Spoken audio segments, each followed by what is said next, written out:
आप सबका यहां बहुत बहुत स्वागत, नमस्कार।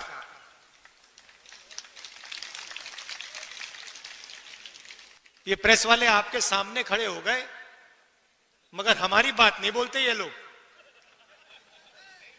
है ना। कहना पड़ता है कि हमारे मित्र हैं, मगर सचमुच में हमारे नहीं है, मोदी जी के मित्र हैं, अदानी अंबानी के मित्र हैं। क्योंकि जो जनता की बातें होती हैं तो लिखते नहीं है, दिखाते नहीं है। आपने कभी देखा है टीवी पे किसान की बात होए, मजदूर की बात होते हुए टीवी पे देखा आपने कभी? महंगाई के बारे में सुना? कभी नहीं।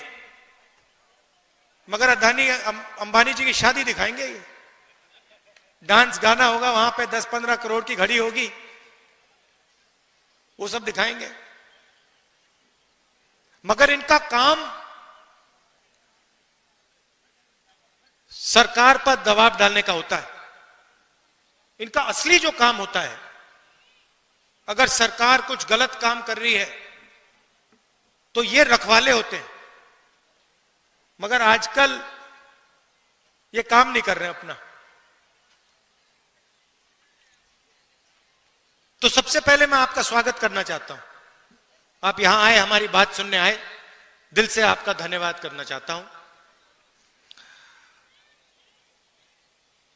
1857 की जो क्रांति थी, उसमें राणा बेनी माधव जी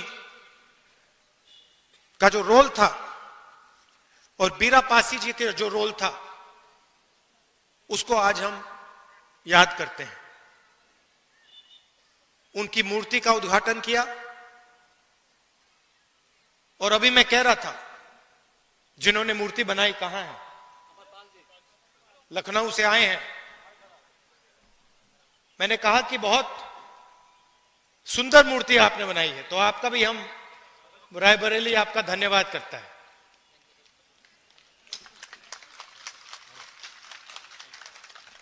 बैठिए।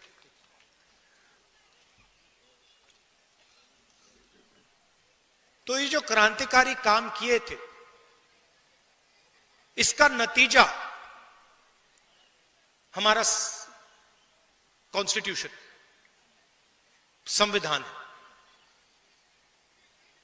ये सब लोग जो अंग्रेजों से लड़े, जिन्होंने अपनी जान दी, जेल में गए, संविधान के लिए लड़े, संविधान के लिए लड़े। और अगर हिंदुस्तान में गरीबों की आवाज है, मजदूरों की, किसानों की आवाज है, छोटे व्यापारियों की आवाज है, तो संविधान के कारण वो आवाज है।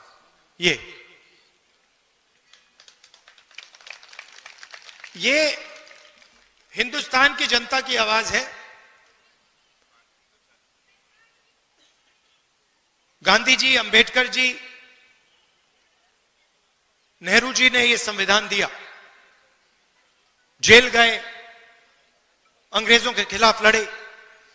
उससे पहले माधव सिंह जी लड़े, बीरा पासी जी लड़े, मगर सारे के सारे इसके लिए लड़ रहे थे। और आज जो लोग हमारी सरकार में बैठे हैं, वही इसका आक्रमण कर रहे हैं। मैंने मीडिया की बात उठाई। राजनीतिक पार्टियों की जिम्मेदारी संविधान को बचाने की होती है, मगर मीडिया की भी जिम्मेदारी संविधान को बचाने की है, संविधान की रक्षा करने की है। मगर ये जो है, ये आजकल संविधान की रक्षा नहीं कर रहे हैं, ये हमारी मदद नहीं कर रहे हैं। इसलिए मैंने शुरुआत में इनके बारे में बोला। आपको ये बातें मालूम होनी चाहिए। आप तो जानते हो, जानते हो ना ये बात, कि मीडिया आजकल हिंदुस्तान में क्या कर रहा है? किसका? अदानी का काम।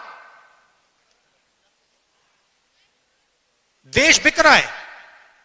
एयरपोर्ट्स, पोर्ट्स, इंफ्रास्ट्रक्चर, कोल, रेलवे सारा का सारा बिक रहा है। कांग्रेस पार्टी लड़ रही है, मैं लोकसभा में लड़ रहा हूं, सड़कों पे लड़ रहा हूं, कांग्रेस पार्टी लड़ रही है, मगर मीडिया वाले हमारी मदद नहीं कर रहे हैं। कोई प्रॉब्लम नहीं है, हम लड़के जीत के दिखाएंगे आपको। देखिए, दो तीन चीजें आपसे मैं कहना चाहता हूं, दो तीन चीजें मैं आपसे कहना चाहता हूं। कन्याकुमारी से कश्मीर तक कांग्रेस का पार्टी के लाखों लोग चले।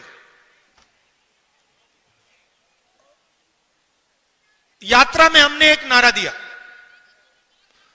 नफरत के बाजार में मोहब्बत की दुकान खोलनी है।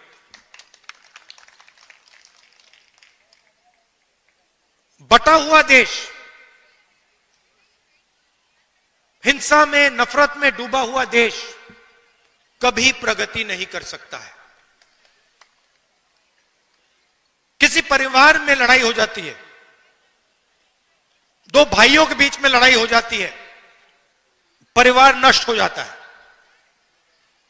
आप सोचिए, अगर देश के बीच में लड़ाई हो जाए तो कैसे प्रगति हो सकती है। इसीलिए हमने भारत छोड़ो यात्रा की, कन्याकुमारी से कश्मीर, समुद्र से लेकर पहाड़ों तक 4000 किलोमीटर हम चले। और देश में हमने, कांग्रेस पार्टी ने, हम सब ने मिलकर मैसेज दिया कि यह देश भाईचारे का देश है, मोहब्बत का देश है, नफरत का देश कभी नहीं हो सकता। तो पहली बात आपको मैं ये कहना चाहता हूं, ये बीजेपी के लोग और खास तौर से जो हमारे यहां युवा हैं, मैंने देखा एनसीसी के यहां लड़के लड़कियां हैं, जब भी कोई हिंदुस्तान को बांटने का काम करता है, एक धर्म को दूसरे धर्म से लड़ाता है, एक भाषा को दूसरी भाषा से लड़ाता है, एक जात को दूसरी जात से लड़ाता है, आपको रोकना पड़ेगा। आप इस बात को एक्सेप्ट नहीं कीजिए कि इस देश में नफरत होगी। यह मोहब्बत का देश रहा है और यह मोहब्बत का देश रहेगा।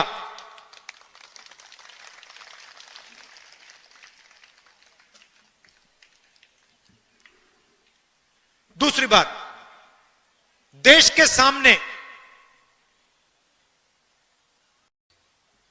दो सबसे बड़े मुद्दे हैं। सबसे बड़ा मुद्दा बेरोजगारी।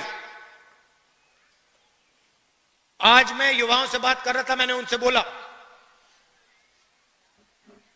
ऐसे टेंट में बात हो रही थी, मैंने उनसे पूछा, देखो,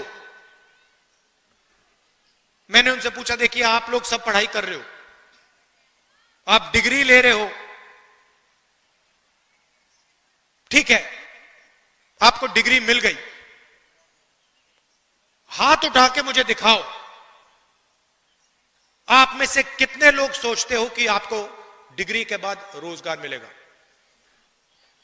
100 बच्चे थे, आपको मालूम है कितने युवाओं ने हाथ उठाया? एक ने। 100 में से एक लड़के ने हाथ उठाया, बाकी ने हाथ नहीं उठाया।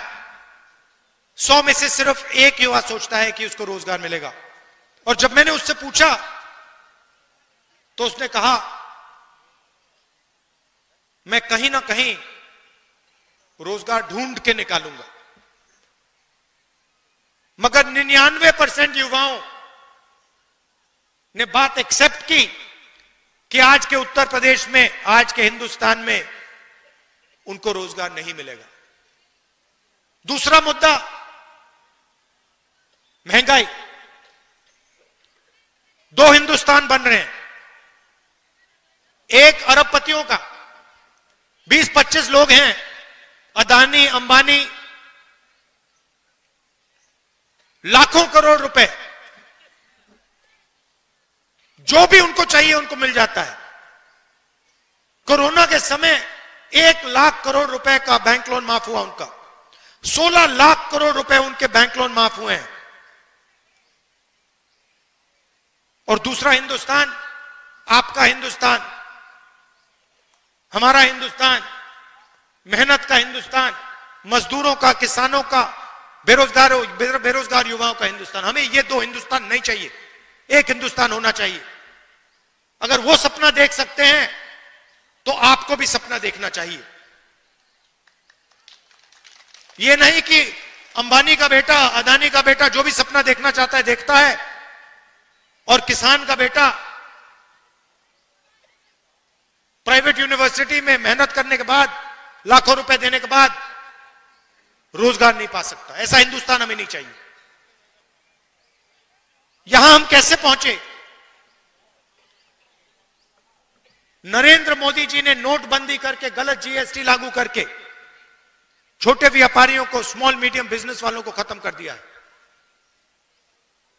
यह पॉलिसी सिर्फ नरेंद्र मोदी जी की नहीं थी, यह पार्टनरशिप है। नरेंद्र मोदी जी ने और अदानी, अंबानी जैसे लोगों ने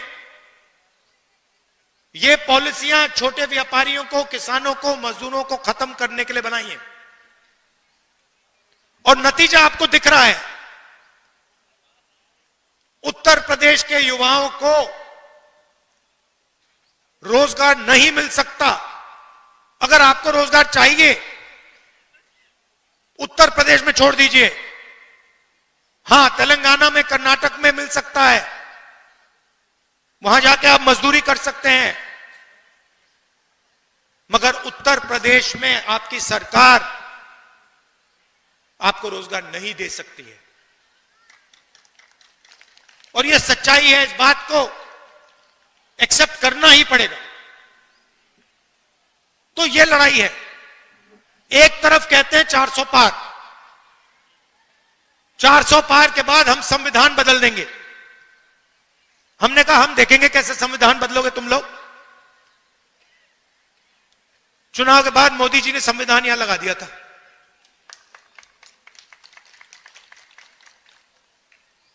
और महाराष्ट्र में चुनाव हुआ। आप परिवार के लोग हो तो बताना चाहता हूं आपको, तकरीबन लोकसभा और विधानसभा के बीच में तकरीबन 70 लाख नए वोटर आ गए। 70 लाख नए वोटर जिन्होंने लोकसभा में वोट नहीं दिया। हिमाचल प्रदेश की आबादी, नए वोटर आ गए लोकसभा में, विधानसभा में, जादू से आए। हमने इलेक्शन कमीशन से पूछा, भैया ये समझाओ, ये 70 लाख लोग कहां से आए और हमें वोटर लिस्ट दो।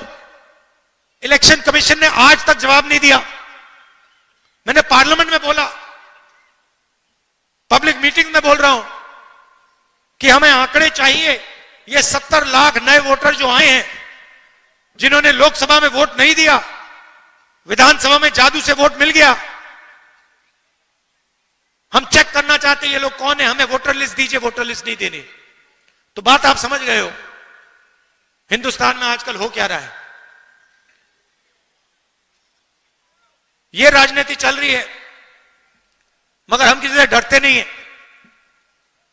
कांग्रेस पार्टी विचारधारा की पार्टी है और हमारे सब जो कार्यकर्ता हैं, आप लोग बब्बर शेर, आपके खून के अंदर हमारी विचारधारा है। आपके खून के अंदर हमारी विचारधारा है और आप इस विचारधारा को लेकर कांग्रेस पार्टी के लिए, संविधान के लिए और देश के लिए लड़ते हो, रोज लड़ते हो। इसके लिए मैं आपको दिल से धन्यवाद करना चाहता हूं। आपने लोकसभा के चुनाव में मेरा पूरा समर्थन किया, उसके लिए मैं आपको, रायबरेली की जनता को और आप सबको दिल से धन्यवाद करना चाहता हूं। और जो भी आपके मुद्दे हैं, जहां भी मेरी जरूरत हो, चाहे रायबरेली में, लोकसभा में, बाकी प्रदेशों में, मैं हाजिर हूं। जो भी आप मुझसे काम करवाना चाहते हो, आप बताओ, मैं करने को तैयार हूं। और आखिरी बात, रायबरेली एक ऐसी कंस्टिट्यूएंसी है शायद पूरे हिंदुस्तान में जिसके 2 सांसद हैं। एक मैं हूं और एक प्रियंका है। तो कभी कभी उसको भी यहां बुला लिया करो। वो मुझे वायनाड बुलाती है, मैं जाता हूं। रायबरेली के भी वो सांसद हैं, उसको भी यहां बुलाया करो आप। बिल्कुल। और आप सबको बहुत बहुत धन्यवाद और मेरा प्यार। राजनीतिक रिश्ता नहीं है, पारिवारिक रिश्ता है हमारा। दिल से आपका धन्यवाद करता हूं। नमस्कार, जय हिंद।